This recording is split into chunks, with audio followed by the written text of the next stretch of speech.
Hai, Assalamualaikum warahmatullahi wabarakatuh. Masih boleh bertahan duduk di rumah?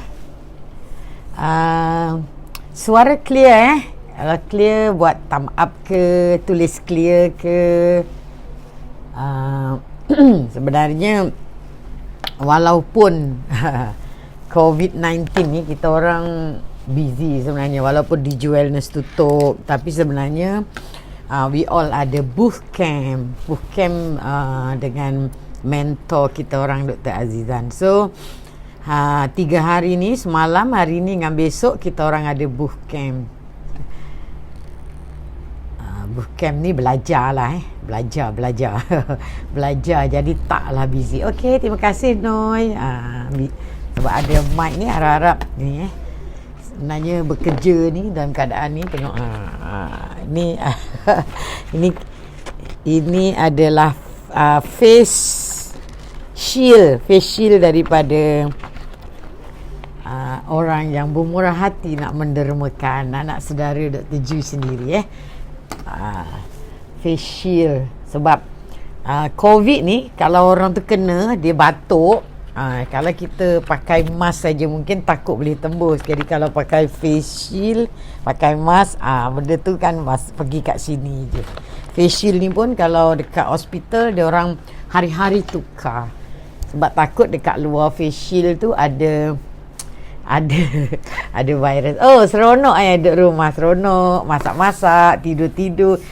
Kalau boleh Dr. Ju pun nak duduk dekat rumah. Boring. So ada yang kena buasir kat sini. Cuba angkat tangan. Kita hari ni cerita pasal hemorrhoid dalam bahasa perubatan, hemorrhoid. Hem tu darah lah, maknanya pendarahan dekat masa berak, pendarahan masa berak. Hemorrhoid ataupun ada orang panggil piles, P-I-L-E-S, ataupun ada orang panggil juga sebagai buasi. Orang Melayu panggil buasi. Oh, rare orang live pasal buasi ni tapi hari ni Dr. Ju nak live pasal buasi sebab rasanya ramai juga yang duduk dekat rumah tu kurang minum air, kurang bergerak. Jadi bila kurang bergerak, selalunya dapat constipation ataupun dapat berak keras. Bila berak keras, neran, tiba-tiba keluar darah. Sebab ada yang datang kat klinik tu yang Dr. Ju terpanggil untuk live pasal hemorrhoid di zaman COVID ni. Sebab everybody, Dr. Ju cakap semalam, semalam tak boleh nak live, semalam busy sikit.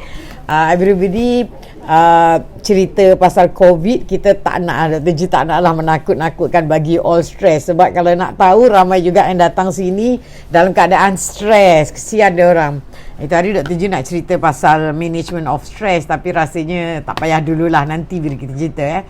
Sebab ada yang datang kat sini, dia dalam keadaan stress, dia anxiety, dia macam takut sangat COVID ni, sampai yang tak ada susah nafas pun tiba-tiba susah nafas, sakit dada, susah nafas. Bila cek tak ada apa-apa, sebenarnya benda tu adalah anxiety maknanya otak dia rungsing sangat, dia fikir sangat pasal COVID ni, rasa takut mati ke apa ke, jadi sampai susah nafas. Mungkin duduk rumah lama sangat, otak ni dia punya kita punya urat-urat dekat otak tu tidak bersambung. Jadi ramai yang stres sebab bukan seorang je, sebenarnya beberapa orang datang ke klinik ni ada komplain sakit dada, susah nafas. Sebenarnya tak ada batuk, tak ada demam, tak ada apa, tak ada kontak pun dengan siapa-siapa yang ada COVID, tapi stres tapi datang susah nafas sebab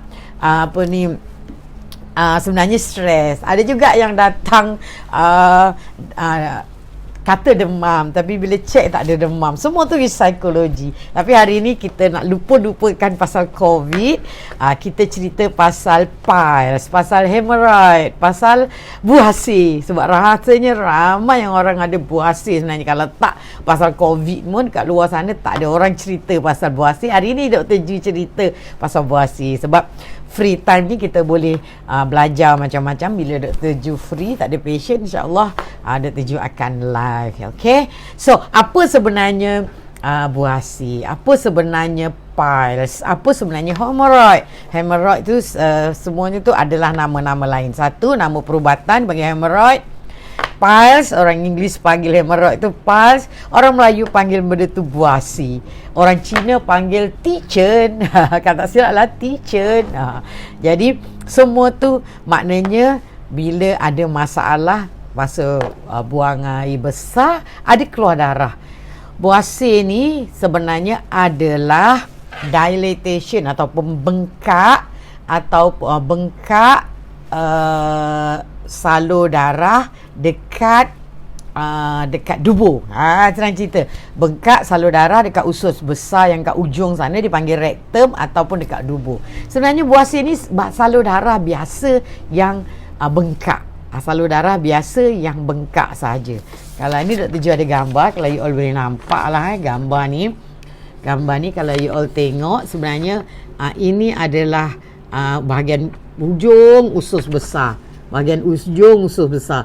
Jadi dekat sini ni ada banyak salur darah. Dekat tepi-tepi ni ada banyak salur darah. Kat sini ni semuanya banyak salur darah. Salur darah ni salur darah vein lah, bukan artery vein.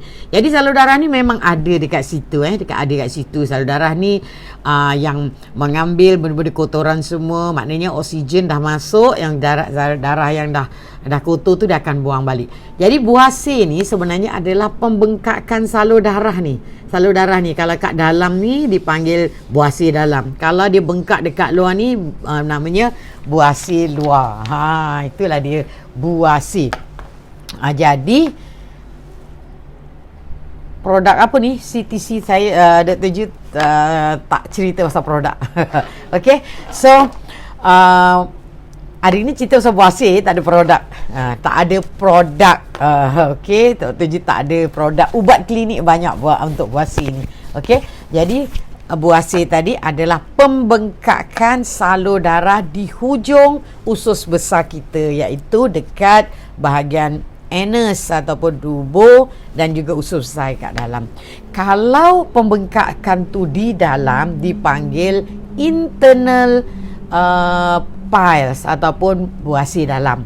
Kalau pembengkakan ku kat luar nampak, you all tengok cermin nampak ada merah dekat luar, dipanggil external piles. Itu satu buasir dalam, satu buasir luar. Sebab kadang-kadang kita tak tahu kan, kadang-kadang sebab salah satu simptom daripada buasir ni adalah berak darah. Jadi bila berak darah, semua orang panik. Kenapa berak ada darah? Kenapa berak ada darah? Jadi semua orang panik, jumpa doktor. Apa bendanya? Adakah buasir tu bahaya? Itu lagi satu. Adakah buasir tu bahaya? Itu lagi satu. Buasir tu bahaya ke tidak? Jadi buasir cuma pembengkakan salur darah dekat hujung usus besar dan dekat dubur. Itu sajalah maknanya buasir. So apakah punca-punca salur darah tu boleh membengkak? Because bila salur darah membengkak, apa yang berlaku adalah yang pertamanya kita rasa sakit.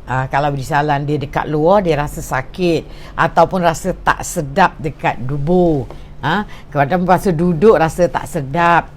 Kemudian gatal-gatal dekat dubur. Gatal dekat dubur tu juga adalah salah satu puncanya buasir. Tapi yang paling sering sekali buasir ni tandanya adalah berak berdarah, ataupun bila you lap berak tu ada darah. Ataupun lagi satu tanda-tandanya adalah bila ada bengkak dekat luar dubur tu, ataupun ada biji dekat dubur tu. Itu adalah tanda-tanda atau simptom-simptom buasir. Okey, jadi apa punca orang dapat buasir? Ada yang nak dengar ke tak ni? Ada yang nak dengar ke tak? Apa punca kita dapat buasir? Harap ada yang nak dengar lah. Sebab Dr. Ju tak nak bagi orang stres lagi nak cerita pasal COVID. Kita dah cukup stres dah dekat kurung kat rumah. Jadi lebih baik kita cerita benda lain yang mungkin you all ada, atau you all mungkin akan ada, atau mungkin anak-anak you ada, ataupun mak you ada, bapa you ada. Jadi macam mana you nak tahu sama ada benda tu buasi atau benda apa. So kalau dia berak, ada keluar darah, jadi adakah dia buasi? Jadi itu yang kita nak tahu, nak ceritakan dekat sini. Okey, punca kita dapat buasi ataupun salur darah tu bengkak bila salur darah tu bengkak dekat ujung dubur tu, bila dia bengkak, apa yang berlaku adalah bila kita buang air besar terkena salur darah tu, itu yang salur darah tu pecah, jadi keluarlah darah. Itu je lah puncanya kita keluar darah. Especially kalau berak tu keras. Berak tu keras, kita neran-neran, najis tu terkena salur darah yang bengkak tu, jadi keluarlah darah. Itu je sebenarnya. Okey, jadi apa punca kita dapat buasi? Yang pertama, sebab masalah usus. Masalah usus maknanya kita berak meneran-neran. Maknanya apa benda-benda yang aktiviti meneran. Aktiviti meneran, contohnya batuk lama sangat. You batuk lama, kan batuk kan, jadi meneran, jadi salur darah tu bengkak. Yang kedua, bersalin. Bila kita proses bersalin, kita meneran waktu bersalin pun ramai orang yang bersalin yang jumpa Dr. Ju, sebab bila lepas bersalin buasi dah macam tombong macam ni, because dia meneran untuk keluar anak, tapi dia punya dia punya salur darah pun bengkak-bengkak, especially yang beranak dah banyak kali lah. Jadi keluarlah buasi dekat situ. And then apa lagi beneran, berak keras, batuk, bersalin, ataupun kita angkat berat. Bila angkat berat meneran, maka salur darah tu pun mengembang. Lepas tu ataupun duduk lama sangat, macam korang lah duduk banyak sama, duduk dekat mentang-mentang lah kena kurung ni, berak lama-lama kat toilet, itu pun boleh menyebabkan salur darah tu membesar, membengkak. Lepas tu chronic diarrhea, constipation atau diarrhea. Maknanya kalau kita berak keras meneran pun boleh salur darah bengkak. Cerit-berit lama sangat asyik berak cair aja pun menyebabkan salur darah kat bawah tu bengkak. Salur darah yang bengkak tu dipanggil buasi. And then kita makan makanan yang kurang fiber pun menyebabkan buasi. Jadi banyak-banyak ambil sayur, banyak-banyak ambil buah supaya tak dapat buasi. Kemudian yang lain-lain yang rare adalah masalah spinal cord, masalah urat saraf, masalah posture, maknanya keadaan orang tu, itu adalah rare. Tapi yang paling sering adalah berak keras ataupun berak cair sangat, ataupun mengangkat berat, batuk-batuk, beranak ataupun mengandung. Waktu mengandung belum meneran pun sebab dia berat kan, dia tolak ke bawah pun menyebabkan salur darah tu bengkak. Selain daripada tu, orang yang ada sejarah, maknanya kalau mak dia ada buasi, dia pun akan dapat buasi selalunya, because dia ada disebabkan oleh salur darah dia lemah dan dia senang bengkak. Jadi selalunya family history very strong. Kalau mak ada buasi, selalunya anak-anak ada buasi. Kalau bapa ada buasi, anak-anak ada buasi. Selalu kalau dua-dua ada buasi, lagi banyaklah yang ada buasi. Okey, itu adalah buasi. Baring banyak pun boleh buasi. Terlalu lama baring aja pun batuk pula tu, baring batuk, itu pun boleh dapat buasi. Okey, semua orang boleh dapat buasi. Okey, simptom dia tadi Dr. Ju dah cakap, berak ada darah, itu paling common. Jadi apa nak bezakan yang you berak darah ni adalah buasi ataupun benda lain? Dia ada tandanya. Maknanya kalau buasi tu maknanya pendarahan dekat ujung intestine ataupun ujung usus, maknanya dekat dubur sana, yang masalahnya dekat dubur sana. Jadi tanda-tanda yang dianya adalah buasi adalah bila darah tu najis dah keluar, darah tu menitik kemudian. menitik kemudian. Maknanya ataupun kalau you tak perasan, najis tu tidak bercampur dengan darah. Maknanya najis baru darah ada ke atas. Itu tanda-tanda buasi. Selain daripada buasi, keadaan yang boleh memberi efek yang sama adalah kalau you ada pecah dekat ujung, maknanya you berak keras neran-neran sampai you punya dubu tu pecah, dipanggil fissure. Anal fissure itu pun menyebabkan darah. Itu sakit bezanya. Selalunya buasi tak sakit, tapi fissure sakit. Fissure ni maknanya pecah dekat dubu tu. Pecah dekat dubu tu jadi keluar darah. Itu sakit selalunya. Tak ada, kalau doktor check, dia tengok tak ada buasi, tapi ada koyak. Koyak dekat ujung dekat anus tu, dekat dubu tu.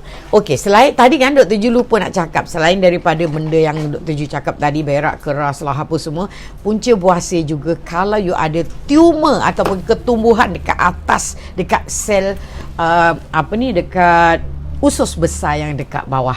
Maknanya kalau kita ada masalah ketumbuhan dekat usus besar, kita juga boleh dapat buasi. Sebab ketumbuhan tu akan menolak vein tu ataupun salur darah vena tu untuk mengembang. Jadi kalau you all ada buasi, jangan ambil benda tu ringan lah, especially kalau you tak ada family history of buasi. Okay, jadi check doktor, tengok apa punca you all dapat buasi tu. Maknanya selalu doktor akan check dulu kat bawah, kalau nampak dia benda, ni buasi. Kemudian kalau you tak ada family history, berak semua okey, doktor akan check dalam juga, tengok sama ada ketumbuhan ke tidak. Sebab kadang-kadang ada ketumbuhan. Okey. Tadi ada yang tanya tu, kalau punca najis keras tu kenapa? Najis keras tu pertama kurang minum air, kedua kurang exercise, especially orang tua yang bedridden, tak boleh exercise, kurang movement. Bila kita kurang gerak, salur kita punya usus pun kurang bergerak juga. Bila kurang bergerak, bila usus kurang bergerak, air yang dalam najis tu diabsorb semua, diserap balik masuk dalam salur darah, jadi menyebabkan najis tu keras. Jadi selalunya dia jarang berak dan dia beraknya keras. Jadi yang keduanya kurang fiber. Ataupun yang ketiganya mungkin ada ubat-ubat tertentu yang boleh menyebabkan berak keras, especially ubat yang bagi untuk dipakai untuk orang berak-berak, ataupun mungkin ada makanan tertentu yang menyebabkan berak keras, ataupun suplemen tertentu yang menyebabkan berak keras. Itu punca berak keras. Jadi kalau nak mengelakkan daripada berak keras, pertama you kena ambil banyak lemak lah, maknanya lemak-lemak yang baik. Kalau you ambil minyak kelapa satu hari 1 sudu ataupun 2 sudu, selalunya itu adalah paling senang untuk kita berak tak keras dan mengelakkan daripada buasi itu berulang lagi. Okey, ini belum sampai ke diagnosis. Diagnosis tadi macam mana diagnosis? Macam mana kita nak tahu orang tu ada buasi ke tidak? Caranya, satu, doktor akan cek lah, datang cek. Yang kedua, tadi doktor cakap orang akan masukkan skop, tengok apa punca buasi tu. Kalau tak ada, mungkin puncanya cuma berak keras, biasa-biasa, tak ada masalah, itu senang. Buasi ni dia ada peringkat ya. Peringkat mulanya peringkat 1 dekat dalam saja.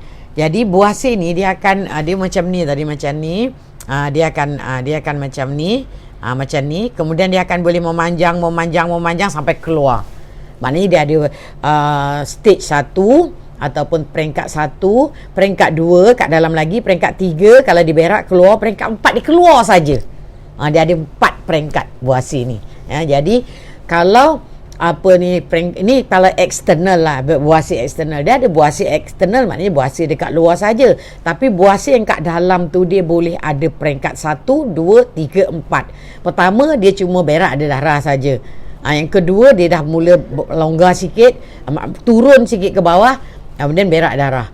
Kemudian yang ketiga dia dah bila berak je dia keluar. Lepas tu kita boleh masukkan balik. Yang keempat dia langsung tak boleh masukkan balik. Itu adalah stage untuk buasi.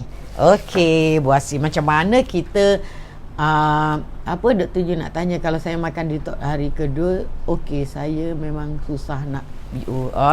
Tak ada masalah. Okey.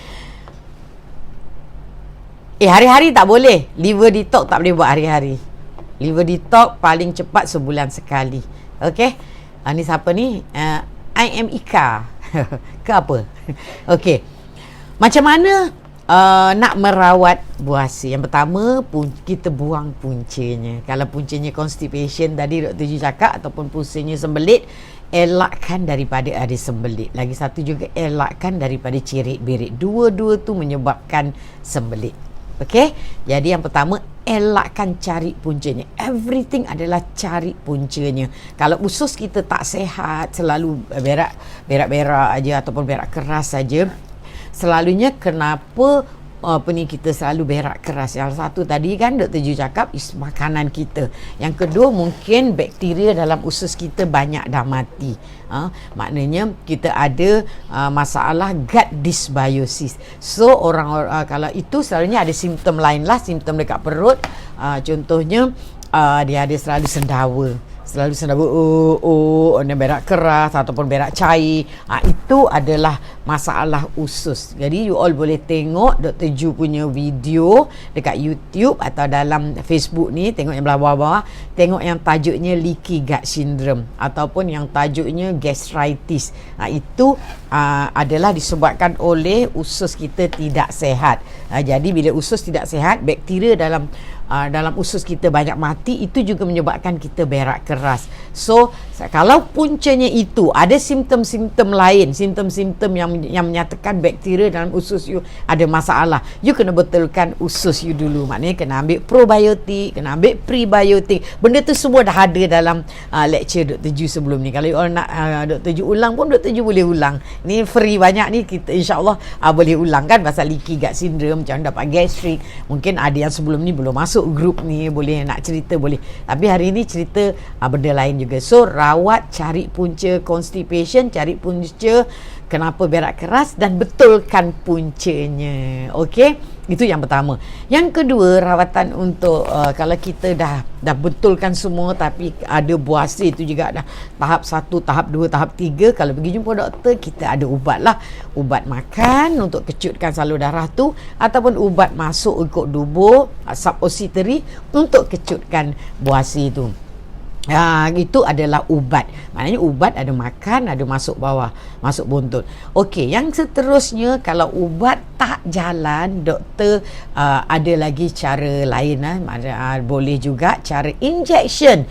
Inject dekat buntut tu untuk kecutkan salur darah tu.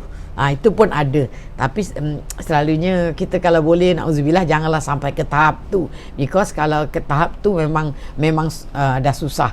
Memang dah susah. Kemudian itu adalah non surgical lah. Maknanya ubat makan, ubat masuk, injection. Ataupun kalau sakit sangat letak ice pack, kalau sakit sangat makan ubat. Itu semua adalah ubat. Kalau kita tadi mula-mula cara nak manage, cara nak merawat merawat buasi. Pertama, buang puncanya, hilangkan puncanya. Yang kedua, rawat benda yang dah ada. Yang ketiga, kalau semua tak boleh, selalunya doktor akan buat operation, ataupun sebelum operation dia orang buat dulu rubber banding. Maknanya buasi tadi kan dia macam menjuntai-juntai macam tu, doktor akan ambil getah, diikat. Ambil getah, kalau ada 2-3 diikat. Tapi dia malah sakit, dan bila diikat lama-lama kan dia jatuh. Itu rubber banding. Ramai juga ni doktor-doktor yang buat benda tu di hospital. Di klinik orang tak buat. Maknanya rawatan buasi, selain pada makan ubat, selain daripada betulkan pemakanan, kurang daripada manage you punya constipation, adalah rubber banding tadi. Rubber banding maknanya diikat satu-satu. Ini inject tak jalan, ikat tak jalan, barulah doktor akan ada satu lagi, doktor current untuk matikan benda tu. Semua benda tu sakit sebenarnya, dan paling akhir sekali doktor operate buang buasi itu. Tapi you all kena tahu, bila kita buat benda-benda tu ada komplikasi. Benda-benda tu semua ada komplikasi. Sebab yang ada dekat dubur kat bawah tu dia ada sphincter. Sphincter tu adalah yang menyebabkan you all punya dubur tu boleh kemut. Boleh kemut-kemut tu. Boleh kecut-kecut tu. Jadi bila buat operation sekali benda tu boleh rosak. Dan lepas tu you tak boleh nak tahan. Asyik nak terberak. Kentut, terberak sebab benda tu sphincter tu rosak. Itu adalah komplikasi daripada operation. Jadi macam mana untuk prevention supaya kita yang belum ada buasir kat sini supaya kita tak kena buasir adalah yang paling penting is prevention. Yang pertama adalah makan high fiber. Maknanya kita sentiasa ambil buah, ambil sayur, makan benda yang ada fiber. Contoh fiber macam psyllium husk, macam kelapa. Kelapa tu banyak fiber. That's why kalau orang yang mengamalkan ketogenic diet macam Dr. Ju ajar, selalunya dia tak ada constipation sebab dia orang akan makan banyak kelapa. Banyak minyak kelapa, ada minyak zaitun juga. Benda-benda tu semua menyebabkan kita kita punya bowel habit ataupun kita punya usus kita bergerak lancar dan berak lancar. Okey, yang keduanya adalah ambil banyak air. Setiap hari kita ambil banyak air. Bila kita dahaga minum. Jangan tahan dahaga sampai you pun tak terasa dahaga lagi. Ramai orang yang boleh tahan dahaga ni sebenarnya tak bagus ya. Kalau kita tak puasa, minum aja air kosong. Bukan air manis. Minum aja air kosong. Kemudian yang seterusnya, you boleh consider untuk ambil fiber punya suplemen. Ada banyak jual kat luar. Tapi yang paling senang sebenarnya daripada makanan lah. Kalau tak boleh juga, susah, tak suka makan buah, boleh ambil suplemen fiber dekat luar. Yang keterusnya, elakkan daripada meneran yang terlalu lama. Maknanya duduk kat toilet, dekat toilet bowl sambil main handphone ke, lama-lama meneran, duduk dekat toilet lama-lama, itu juga akan menyebabkan buasir tu keluar. Dan kalau boleh, elakkan daripada makan ubat-ubat yang menyebabkan constipation. Contohnya codeine. Ada ubat batuk yang namanya codeine. Ada setengah-setengah ubat, dia punya side effect dia adalah constipation ataupun berak keras. Okey, jadi itu adalah topik hari ini. Kita cerita sikit-sikit, tapi kalau selalu lagi bagus. Okey, ada apa-apa soalan tak? Doktor, kalau ada IBS jadi selalu diarrhea, boleh punca buasir ke? Ya, betul, boleh punca buasir. IBS tu selalunya majoriti puncanya adalah leaky gut syndrome. Ni alias Encik Alias, you boleh buka dekat YouTube, tajuk YouTube Dr. Ju, tajuknya leaky gut syndrome. Sebab IBS ni sebenarnya boleh dirawat kalau you tahu puncanya. Jadi sebenarnya IBS ni puncanya majoriti adalah leaky gut syndrome. Bila you betulkan leaky gut syndrome, selalunya masalah you punya IBS akan settle. Kalau tidak, you akan hidup dengan IBS for life. Okey? Ada apa-apa lagi soalan? Ni tak pernah open soalan. Hari ni open sikit soalan kot lah ni. Okey, apa ni soalan? Sebenarnya, ni sehari daripada Aira Khairin. Bawah je Dr. Ju tengok. Aira Khairin. Macam mana nak hilangkan terus buasir? Sebenarnya buasir boleh hilang terus. Dah hilang pula.